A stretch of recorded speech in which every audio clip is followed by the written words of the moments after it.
And welcome to Weather and Ag in Focus on this Friday, 1:06 in the afternoon. Thanks for joining us. I'm Chief Meteorologist Dean Wysocki, along with meteorologist extraordinaire Justin Storm and our wonderful, talented Ag Director, Bridgette Readel. Good Friday, guys. I got my title back. Happy Friday. You did. It's been a while. Is that because I stopped sniffing the Sharpie? That was step one. Can't believe you don't have a name tag that says Weather Guy Extraordinaire, because that's how I like to introduce you. Well, I got them on speed dial over here. Oh, fresh Post-it notes.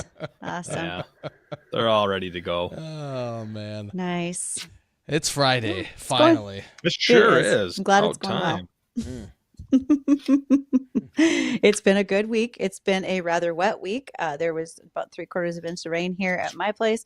Our Here We Grow field got 1.4 inches of rain, gentlemen. So we're going to grow after we dry out. So could I have some sunshine, please? Yeah, I had a email in from one of our farmers on the Minnesota side, and she said, can we please get some heat?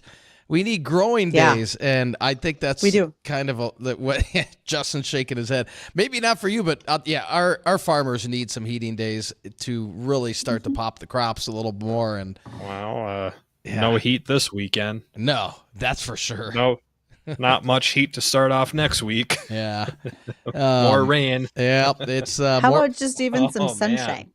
Sunday looks beautiful. Because remember, growing degree days. If you take a growing degree day, we got to take the high, the low, and find the average, then subtract 50, and that's our growing degree day. I don't think we're going to get any units today. No. Probably not much. Probably. Great. How do you do that? There we go. What's in you take the average of the two? But hey, Justin, the average of the two. I thought you divided by two. Okay, hold on. Again, we're not good at math, so let's do this slowly. All right, so if today's high is 70 and our overnight low was 50, that's and 120. Divide that by, no, I said subtract. Oh. 70 minus 50. That's 20. Get out pen and paper, Dean. Okay, so now we're, and then you're supposed to take that average and then subtract 50. Well, we're not getting anywhere, so. What? Take the average of what? You made absolutely no sense. That made zero sense. So if making that equation. How do you take the hold average? on. How do you take the average when you're take the 50? You're dealing with one number. 20. Okay. Okay, so you're right. I'm sorry. You have 20. I'm sorry, I said that wrong. So you have 20, and then we subtract the 50, and we got nothing, so we got no growing degree days. That's minus 30. That meant we got a 0 because nothing happened. You can't go backwards, right? You can't go backwards. Well, that's a good thing then. You want to forge ahead. So we're not gaining any ground. We're never going backwards. So we're always usually kind of staying the same or slowly going forward. A little bit. We're going to try. It's better than going backwards. Goodness. So who had the most rain? Our field at 1.4 inches? Hey, Dean, did that number in Parker's Prairie verify, or is that it's 4.5 bad reading? Are you talking the 10-inch reading? No, the 4.5. 4.5 was, yeah. That did really verify. Well, there was a report coming out of that area of 10 inches, and that is not the case. That is not the case. Maybe if your rain gauge is underneath your gutter. In the rain barrel itself, actually. That's where they found it. Yeah, it was for the most part. I mean, it was a decent little swath of 1 to 2 inches, say just west of Minot through the Devil's Lake Basin, over Fargo, Wahpeton, and then over into areas of Lakes Country, with Parker's Prairie winning at 4.5, Staples at 2.6, Fargo about 1.25 to 1.5, Moorhead about an inch, Wahpeton 1.6, Grand Forks Endon reporting 0.84. I got a little over an inch in my gauge directly in town. The Devil's Lake Basin and Cary about 1.5 to 1.9. And then everywhere in between was kind of in that 1/4 inch to 3/4 of an inch range, kind of everywhere in between on either side of that main swath of rain. So It was a decent amount. I think in some spots it was needed on the lesser amounts, but there's more rain next week, so I don't know what that says for anybody. We're just going to wait and find out. That's really all we can do. I mean, we're shooting for sunshine and better weather. We'll just wait to see when it gets there. I mean, it's going to be July next week, so that's when the heat units usually pour on, right? Okay, we're going to play a game here. Oh, good. Okay? Wait, do I have time for a striped shirt and a whistle? Get your pen out. Get your pen and pencil. Oh. Do I got time to pour a drink for this game? Well, I mean, that usually makes games way more fun. Bridgette's not even hiding hers. I mean, it's Friday. She's got. I have tea. Yeah. Long Island tea is what that is. Okay, so figure out the growing degree day. Okay, the daytime. I still don't even know the equation, man. Okay. She's like, you take the high and the low and you subtract it, and then subtract 50 from that. Okay, so Bridgette, me and you will play this game. Holy. Bridgette wasn't really focusing on that discussion. I'm sorry. Bridgette had one too many drinks before she said that. It was not.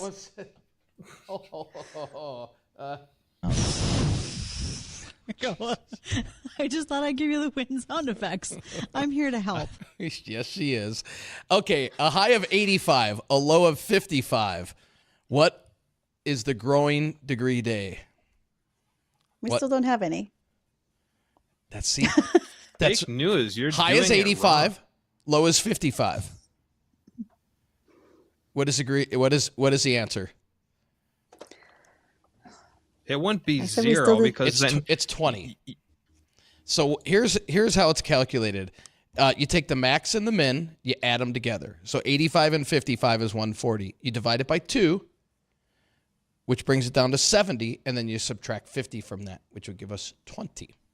I was going to say, that sounds more like it because, Bridgette, the way you're explaining it, you would need your overnight low and your high temperature to be 50 degrees or more to be able to get a heating degree day. So if you had a high of 90 and a low and growing degree, though. There is a difference between heating degree and growing degree. Leaving. And we do, if you have days that you are cold, if you're below 50, you don't have actively growing plants. They're just sitting. Right. So, but you take the high. Aren't you glad? You take the high and the low, you add them together, you divide by 2 and subtract 50. You know what the fun thing is today? We're not going to be the only clowns on air. We actually have a real clown coming, and I bet he's better at this than we are. Hopefully he's good at math. We can only hope. Goodness. Oh, man. It's, you could tell it's Friday, can't you?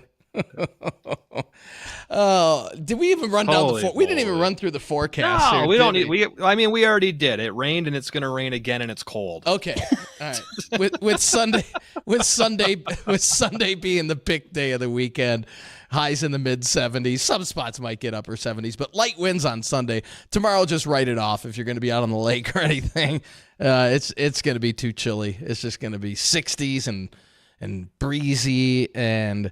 Yeah, no thanks. But hey, did you look at the latest guidance, Justin, for next weekend, 4th of July weekend? It does look much nicer. It looks like it warms up. It does warm up, yeah. So finally, we'll get some of those. We'll see how that verifies, though. It was supposed to warm up this weekend and last weekend and the weekend before. We will warm it up. We'll get those growing degree days. However you figure them out, we'll get them. We'll get them kicking in. Everyone's been complaining about the summer so far, and I'm over here in my corner, and I'm like, I don't think it's been that bad of a summer so far. Yeah, maybe a little wet at the beginning of it, but I mean, do you want to be Nebraska at 115 every day?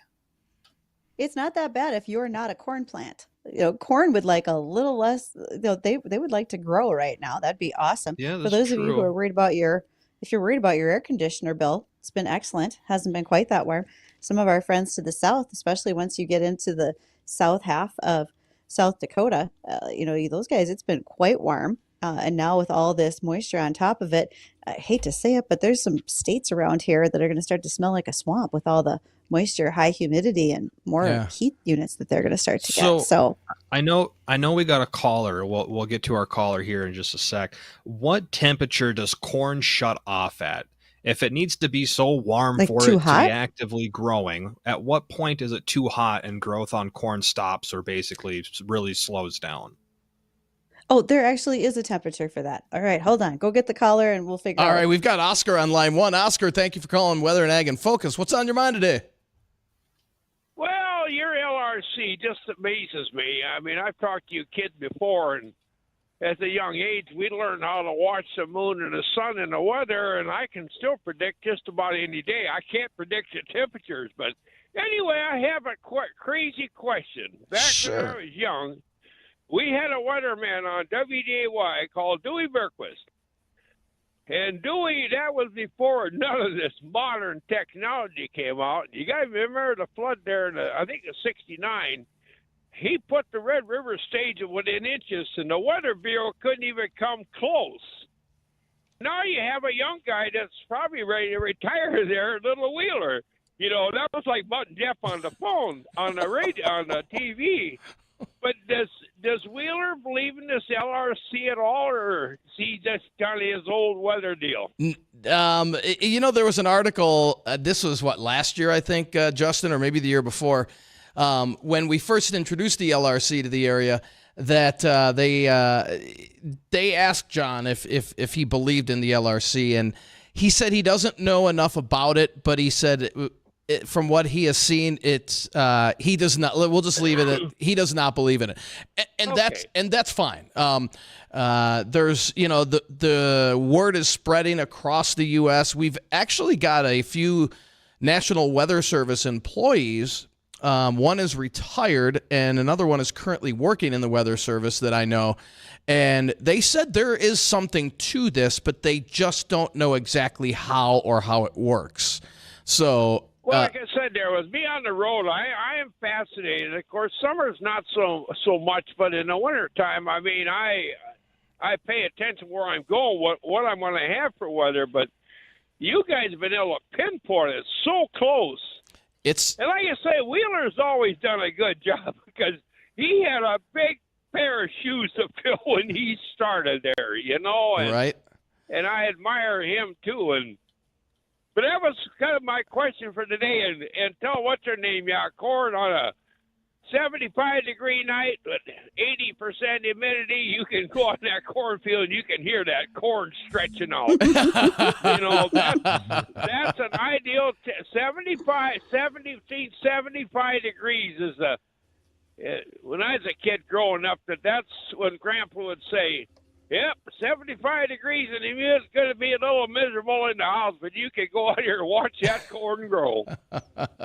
Well, Oscar, So anyway, you kids have a good day, and it is so fun when I'm up here. I can listen to you guys. You're all just amazing. Awesome. Hey, thank you so much, Oscar. We appreciate it. Oscar's a longtime listener, I know, and it's been a while since we've heard from Oscar. So thank you so much, thanks Oscar. for calling. Yeah, great question, and thanks for the kudos on the LRC as well. So let's introduce our guest real quick before we go to break, Bridgette. Yeah, we will. And that is Justin Rumford. Justin was a rodeo cowboy. Now he's a rodeo clown. And we've already talked to a different gentleman who was a bullfighter for National Pro Rodeo. And so now we'll talk to Justin because there is a difference between the bullfighters and the clowns. And let's see what that looks like. He's pretty enthusiastic. He's got a great Facebook page. So stay tuned so we can hear all about that excitement and where he's going to be this weekend. We'll be right back.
And welcome back to Weather and Ag in Focus. Thank you for joining us. We're glad you're here. And thanks for always enjoying ours on a daily basis. Sometimes we're a little off the wall. Pivot Bio and Fultz Buildings are both sponsors for our Here We Grow project. They are a part of our 20 acres of custom farming. With the buildings going up in the region, Fultz can be a part of building your dreams. Check them out today, whether it's farm shops, storage buildings, and homes. They can be a part of your background and legacy. Pivot Bio, they're there to bring product to our cornfields. We want to make sure we have as much nitrogen as possible. With all this wet weather, there's a possibility of nitrogen leaching and so much more. So Pivot Bio is going to help protect our corn and make sure we get to a maximum yield, just like Justin Storm wants to see. Today we are joined by our guest, that is Justin Rumford. Justin went from being rodeo cowboy to rodeo clown and so much more. Justin, how are you today? I'm wonderful. How's it going? Going good. Hey, we're doing really well. It's Friday, so it's always good. Oh, yeah, of course. It's a weekend. You got to love it. All right, so Justin, tell us about you, who you are, and what you do. Well, I'm a full-time rodeo clown entertainer. I started doing this, in 2011. I rodeoed my whole life from the time I was, in grade school. My family have been in the ranching and rodeo business since 1946. My grandfather started raising bucking horses after World War II, and we've had the Rumford Rodeo Company as a producer until 2008. And my dad retired and still helps out with different rodeo venues. But so I was a contestant. I went to college. I got a degree in finance and was going to really go be a professional rodeo cowboy, and it just didn't work out quite like I had planned. Wasn't good enough, I guess. But I started being a rodeo clown just kind of on a guy that was supposed to be at an amateur event. His father had a stroke, and he left an hour before the performance. And so they said, well, you're funny. Why don't you try it? Just jump in there and see what you can do.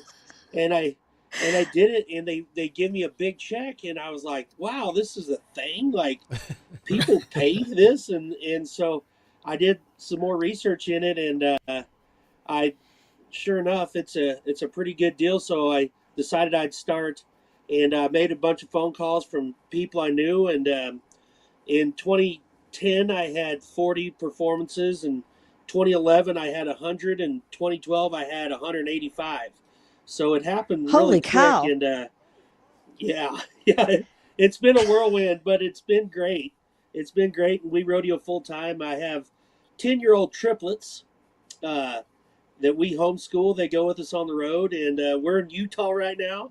So it's we start in January and go till November every year. So it's a full deal here being a rodeo clown.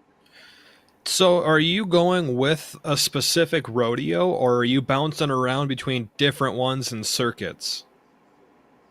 Oh no, so we're independent contractors. So most of these rodeos you book 2 to 3 years in advance. We don't work for a Oh, wow. company. We don't work for a producer. Everything that we do is all independently booked. So during the National Finals Rodeo, they have the rodeo convention. So everybody involved in any aspect of rodeo, whether it's a scoreboard, ambulance service, announcer, clown, bullfighter, stock contractor, you name it. We have a convention during the NFR, so these different promoters and producers can actually reach out then and be like, hey, you know what, we'd like to have you at our rodeo. Here's our dates for 2026. Are you available? And if you are, yeah, I'm available. Okay, we'll sit down, we'll talk price, we'll do contracts. So there's not, for all of us, there's not a circuit per se. We don't work for one company. Every weekend's a different deal. This week I'm in Lehigh. Next week I go to, Sunday I start Cody Stampede. Cody gets over on the 4th. I start in Estes Park, Colorado from the 5th. I go there for 6 performances. And then I go to Wall, South Dakota for their celebration. So I try to set up runs where it's, where you're not driving from Florida to Washington. But a lot of times these different rodeos will help out with that and say, you know what, we've booked this guy. And so they talk to some other rodeos, be like, maybe we could get a little bit of a price discount if he has 3 weeks in Utah or 3 weeks in Right. Colorado. So it's logistically it's a kind of an issue sometimes, but I go coast to coast. This year I started in Odessa, Texas, went and worked Winston-Salem, North Carolina, Raleigh, North Carolina, San Antonio Livestock Show and Rodeo, Rodeo Austin. So I mean it's busy. It's nonstop for us. But that's the other good part of this job is you don't have to go every week. But I mean the more you go, the more money you make, and things are expensive right now. So we go quite a bit. And Justin, for those city folks that don't know what a rodeo clown does, what exactly, this is kind of a two-part question. What exactly does a rodeo clown do? And what do you like most? What's your favorite part about being a rodeo clown? Okay, so the rodeo clown, the entertainer is my job. I'm not a bullfighter. I don't protect the cowboys. Years ago, the rodeo clown was the guy who protects the bull riders. Anymore, it's all kind of split apart. We have the bullfighters, the cowboy protection guys. They don't really like to be called clowns anymore because they're not. They're extremely good athletes and they study bulls and study animals and they do that. Now the clown, my job, the entertainer. I work with the sound guy. I work with the production company. I work with the announcer, and my job is to make sure that everybody has a good time at the show. So when you go to like Major League Baseball or you go to the NBA, if you go to the Denver Nuggets game, you'll see in between quarters, and they have always got entertainment. They've got something going on, T-shirt throws, different stuff. So like as a rodeo clown, I'm pretty much I would say kind of like a cheerleader slash hype man to make sure that everybody has a good time. And so my main job is to entertain the crowd. When you're dealing with livestock in a live show, you never know. You might have a breakdown and something. You may not have a horse ready. So my job is to keep the show rolling. And the thing I like about it the most is actually getting to take my family with me. And it's crazy. My kids are 10 years old. We've been to 37 states. We've been to both oceans. Um, so we get to be on the road together, and they get to see so much stuff, and they're super fun to have around. They're at the swimming pool right now. Anywhere you got a pool, they're out. So, but it's a great job, and I really enjoy it. Oh man, Justin, we have so many questions for you, and this is going to be great fun. I can already tell the entertainer in you is ready to come out. So it is 1:30 the afternoon. Bottom of the hour news is up next. We will return with our guest, Justin Rumford, and we're going to continue to talk about what's going on in his world as a rodeo clown and entertainer and all of the circuits, well, I should say all the rodeos and events that he's attending this year. So stay tuned. We'll be right back.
Welcome back to Weather and Ag in Focus. We are happily joined today by Justin Rumford. He is a rodeo entertainer and clown who's traveling the U.S. with his family, making sure that everyone who attends events are highly entertained. And I think you also provide a little aspect of safety and distraction. Would I be wrong, Justin? I mean, I know the bullfighters are physically working in case that there is an incident with a cowboy in the arena, but you probably get in a little bit on that yourself, making sure everybody stays calm. Yeah, I work the barrel a little bit, not as much as I used to. I'm 42 years old now, and I've taken some pretty bad shots over the years in the barrel, and so uh, I don't really get into it as much as I used to. I try to focus more on the entertainment part of it, but if somebody gets in a wreck, we all kind of work together to try to keep everybody safe. This rodeo deal is a crazy deal. We have millions upon millions of dollars up for grabs every year. There's bull riders that are making life changing money. There's RC Lanningham just won $1 million this year with the WCRA, and so these guys, they don't get paid unless they perform well. So anything we can do to try to keep everybody healthy and safe is what we want to try. Oh, absolutely. And I would venture a guess you see a fair amount of the same folks at your various events, even depending on what part of the country you're in. I mean, I'm not sure we all understand how widespread travel is for those who rodeo. Oh yeah, especially this time of year. Starting the 4th of July, Cowboy Christmas, everybody will go every week. Cody, Wyoming, Red Lodge, Montana, Livingston, Montana, Folsom, California, Prescott, Arizona, Oakley, Utah. You look at all there's probably 15 rodeos. These guys are going to try to go to all 15 in the next 12 days. So the schedule for the rodeo contestants is about to get wild. There's a chance to win just a ton of money. There's a chance to get hurt. There's a chance to win no money. So it's a crazy season right now for the guys. And Justin, what's your favorite rodeo event to go to, and why? Well, every event's different, and I always tell people it's like your kids. You love your kids the same, but You always love got a them all for favorite. different reasons. But well, I don't know, but I'm actually I would have to say I'm probably at one of my favorite rodeos right now in Lehi, Utah. It's the Lehi Roundup. It's been going on forever. It's a wonderful community. They sell out every performance. The whole town comes together. The people that helped at the concession stand 50 years ago, their grandkids are helping now, and it's a very family rooted rodeo, and it's so much fun. Beautiful weather right here in the mountains. I love Lehi, Utah. You made a great point when you said family friendly because rodeo does run through the generations. It's a tradition in so many families and organizations, like you said, if you're running bucking stock or anything like that. So that brings me to the point of you have to be able to practice your material somewhere. It's got to be family friendly. Do your triplets know all your jokes, or are you looking for new audiences when it's time to practice? Well, so I don't really do a lot of jokes, to tell you the truth. I do a lot of crowd interaction. I do a lot of fun stuff without really doing jokes. I've never been much of a jokester, but Okay. I pride myself in that I don't do anything. I've never hardly ever got a complaint for saying anything inappropriate. I don't want to do that. You know, and so I do a lot of stuff with the crowd. I see, we do a giveaway every night at the rodeo for the dad who's the most stereotypical dad outfit. I'm talking polo shirt, cargo shorts, New Balance shoes, stuff like that. I do a lot of material. We when we go to agricultural communities, like when I go to Burke, South Dakota, we do the giveaway of the night for anybody there that has a pair of pliers, or the farmer that still has the flip phone. And so we try to have fun with our people in the stands. Oh, that's And huge. how about in terms of I don't know if this is a thing like with what you do being a rodeo clown, but we've spoken to a few other people in rodeos and interacting with the bull. Is there like a ranking or a point system to what you do, or is it just kind of hey, this person's pretty good? I guess, do you guys get judged or points based on your performances or how well you interact? No, At the end of the year, we have our year-end awards in pro rodeo. So we have 6,000 members in the Professional Rodeo Cowboys Association. So everybody given a ballot. So for year-end awards, we vote on the best big rodeo, the best small rodeo, the best indoors, secretary, announcer, clown, bullfighters. So that's just all voted on. And the way we're hired, different rodeos, when they come to us and say, they say, man, we've seen this guy, he does good. We think he'll work for our system. So I mean, we're not really judged with the point system. We're hired for what we can provide to the rodeo. How easy we are to get along with, some of that. But yeah. So at the end of the year, we're just judged on all of the people we work with throughout the year. They're the ones that kind of give us the final bump. But we have a couple rodeos where you apply to the circuit finals, which is the Ram National Circuit Finals, which is in Colorado Springs. The smaller circuit finals, different year-end events, you're voted on from the announcers and bullfighters. So there's a few events that we're voted in, but for a rodeo clown, there's no point system. Just do a good job, or else. Justin, have you worked NFR or some of those higher levels as well for finals? Yeah, I worked the NFR in 2014. I've worked the Pendleton Roundup, the National Western, San Antonio, Austin, Texas, San Angelo, Texas. I've been very fortunate. I've got to work the tour finale in Puyallup, Washington.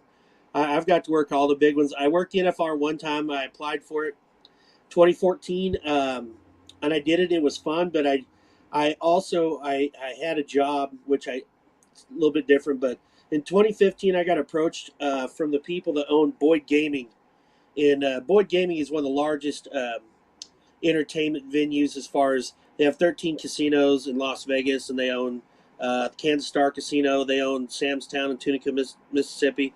So I started working for Boyd Gaming as was doing their NFR watch parties. So while I like rodeo and I love my job during December, since 2015, I strictly work for the casinos. I'm with Resorts World Las Vegas right now, which is offering some of the greatest ticket packages and room stays.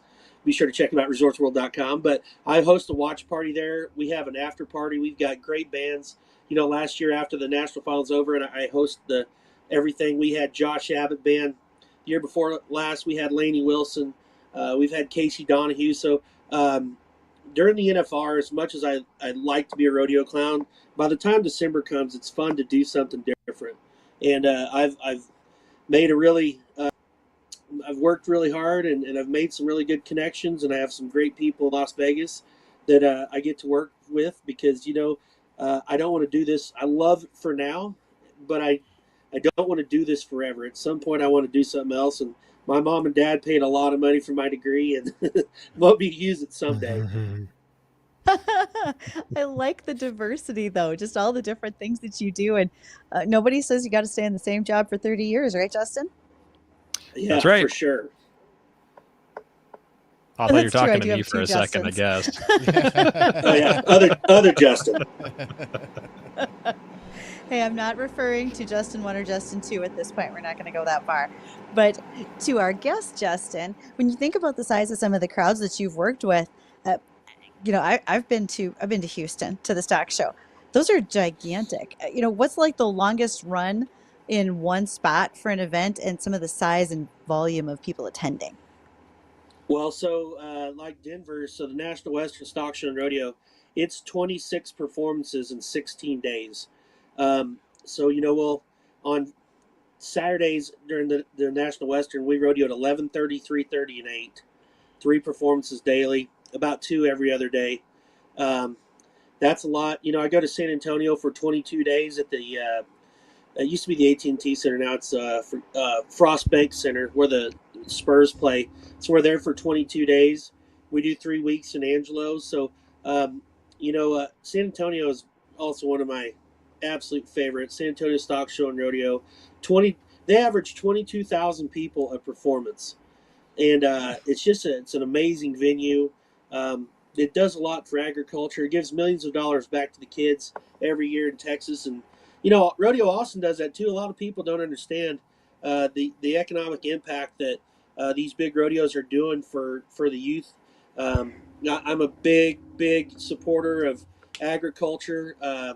With the Rump Chat podcast that my friend and I do, um, we do Make a Farmer Famous. We try to do, keep things going, and working with these big rodeos. It's really helped me to venture out and get some more support for these causes. I would love to do more stuff for the farming community growing up in Abbeville, Kansas, like I did.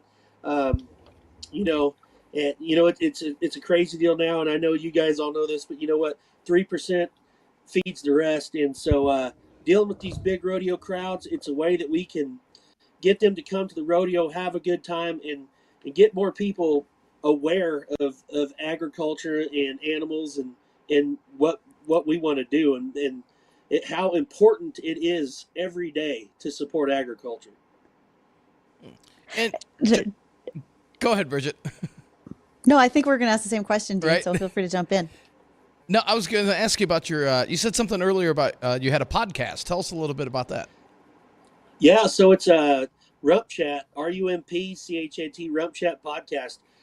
We have 3.7 million downloads, 180 episodes, top 200 American in the comedy division. We talk all things rodeo. We've had football players on. We had Josie Jewell from the Denver Broncos, linebacker, on.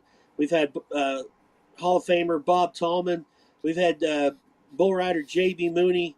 We've had farmers. We've had police officers. Rump Chat, and it's don't listen to it with your kids. It gets a little wild sometimes, but it's we started it in 2019, and so we're 5 years in with Rump Chat. It's wild, it's uncut, it's unedited, it gets a little crazy, but it's all for a good cause. We have a good time doing it. When we started this podcast, we wanted it to be where anybody that we didn't like cookie cutter podcasts that we'd heard, like especially dealing with rodeo stuff, but like talking to the cowboys. Well, what'd you think? How was that? So we wanted the real story behind it, like where these guys could sit down and not have to worry about what they said. And it's been great. We average about 26,000 downloads an episode. I don't know how. I'm thankful that people want to listen to me and Hambone, Josh Hambone Hilton. He's a music director of the year, and so. Some reason they like to sit around listening to two chubby guys just talk about stuff, but we enjoy it.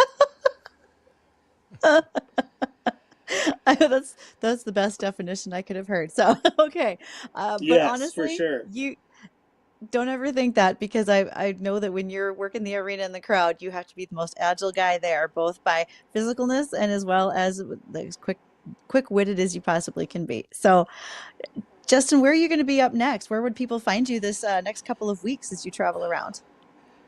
Well, it's about to get really, really crazy for us. So tomorrow night we have the rodeo here in Lehigh at 8 o'clock. We'll leave as soon as it's over and drive to Cody, Wyoming. It's about 8 hours because Cody starts on Sunday. And so we'll be in Cody till July 4th. After the July 4th rodeo, we will drive all night to Estes Park, Colorado to start the rooftop rodeo. So we'll be there for 6 days. When it gets over, we'll overnight drive to Wall, South Dakota for the Wall celebration. Be there Thursday, Friday, Saturday. And then Sunday we'll drive to Douglas, Wyoming, and Monday we have the Douglas Extreme Bronx, and then I'm going to Deadwood. Oh yeah. So yeah, it's about to be busy from now until November. Rodeo season has begun. Justin, thank you for taking the time to visit with us today. We greatly appreciate it, and I hope you get a bunch more folks downloading your podcast. And again, that name was, and where can they find it? It's Rump Chat Podcast. That's RUMP, Rump Chat, and you can find anywhere you get your podcast: Apple, Spotify, iTunes, Patreon, anywhere you go. That's Rump Chat, or you can go to rumpchat.com too. So rumpchat.com, check it out. All right. Thank you so much for joining us today, Justin. And hope you have a great weekend of celebrations. Well, folks, you guys too. Oh, go ahead. You guys too. Thanks. We will. Folks. Thank you so much and for having me on today. And let's rodeo, America. We will. All right. Back shortly with more weather and headlines. Don't go anywhere, folks.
Welcome back to the program. Thanks for rejoining us. 1:53 on this finally Friday. We got a rundown on the forecast coming up in a moment. But first, a few ag topics. And if you want to be a part of our conversation and ask some questions, feel free to do so. 701-293-9000 is the Red Wing Shoe phone line. Or you can shoot us an email. That's weatherorag@flagfamily.com. And Bridgette, this one's been on the top of our list for a few days now. So I don't know if you have additional information on it or if you just wanted to share it again. But why don't we hit on Project Safe Send one more time? Because I know we're going to be having a guest on either next week or the week after talking about what this actually is. So Project Safe Send with the Department of Ag here in North Dakota is a way for folks to get rid of their unused or unusable former pesticides, and that would include herbicides, fungicides, insecticides, whether they're for lawn and garden, in the field, etc. This is a free service for disposal, and I'll be mentioning this between now and the middle of July. We don't have to do it every day here on the show, but it will be reminders, especially as it gets to cities near you. Going to kick off this event on July 9th. It'll be in Valley City. Will be one of the first disposal sites. And we will be joined on Monday by North Dakota Ag Commissioner Doug Goring to highlight this project and how it's been going since its inception in 1992. Awesome. Thank you for that, Bridgette. And how about we switch on over to milk? I know there's been a big conversation about raw milk or pasteurized milk and whatnot, and there's been a lot more demand for it. But what about shelf-stable milk for the summer? Okay, so Cass Clay, as well as Hornbachers have teamed up, and they're going to donate over 18,000 shelf-stable milk cartons to the Great Plains Food Bank. There will be an additional 30,000 cartons available soon, and those will be spread out across North Dakota. This milk is going to food pantries, shelters, and soup kitchens. They'll be not only North Dakota, but Clay County, Minnesota. When you do the statistics, 1 in 5 people, that includes more than 50,000 children in North Dakota, do not have enough food to eat each day. And milk is one of the most requested items at food pantries, but it's the least donated because of its perishability. Typically, fresh milk only lasts about 20 days, but the shelf-stable milk can last up to a year without refrigeration. And so for a lot of students, especially over the summer months, if this is a way for them to continue to get milk that normally they would only get in schools, this is an excellent way to continue to provide a growth development health food for young children. So thank you to Cass Clay as well as Hornbachers for making sure that delivery happens to so many places across our region. Bridgette, do you have any insight as to what they're doing to make that last on the shelf without refrigeration for up for a year? If regular pasteurized milk, you're lucky if you get 3 weeks out of it.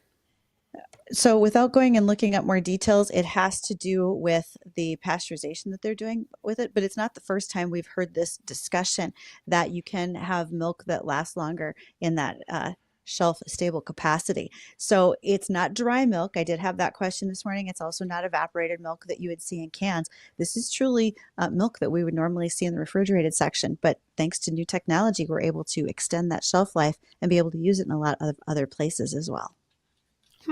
Very interesting. That would be a kind of an unusual concept you wouldn't normally think about as having normal milk last for a year. But farmers markets, those are popping up in Grand Forks and Fargo now and the surrounding towns. What's successful farmers market shopping? Well, just remember, it's not just about the fresh fruits and vegetables, although that's the highlight, right? Things that are on the table in front of you at most of those farmers markets probably have only been hours, maybe up to a day or two from harvest. So they're incredibly fresh, loaded with nutrients. But you can also go to a farmer's market and find homemade honey, jam and jelly, eggs, and I see a lot more places that also bring beef, pork, chicken, etc. So think of it as your summertime grocery store. It's also a way to buy produce at maybe a cheaper cost than some of the large stores, and then be able to freeze it for future use. And additionally, it's a great way to get kids involved because kids like to shop with their eyes just as much as anybody else. So if you take them along, they might find something that they like and continue eating into their adulthood. Interesting. Cool.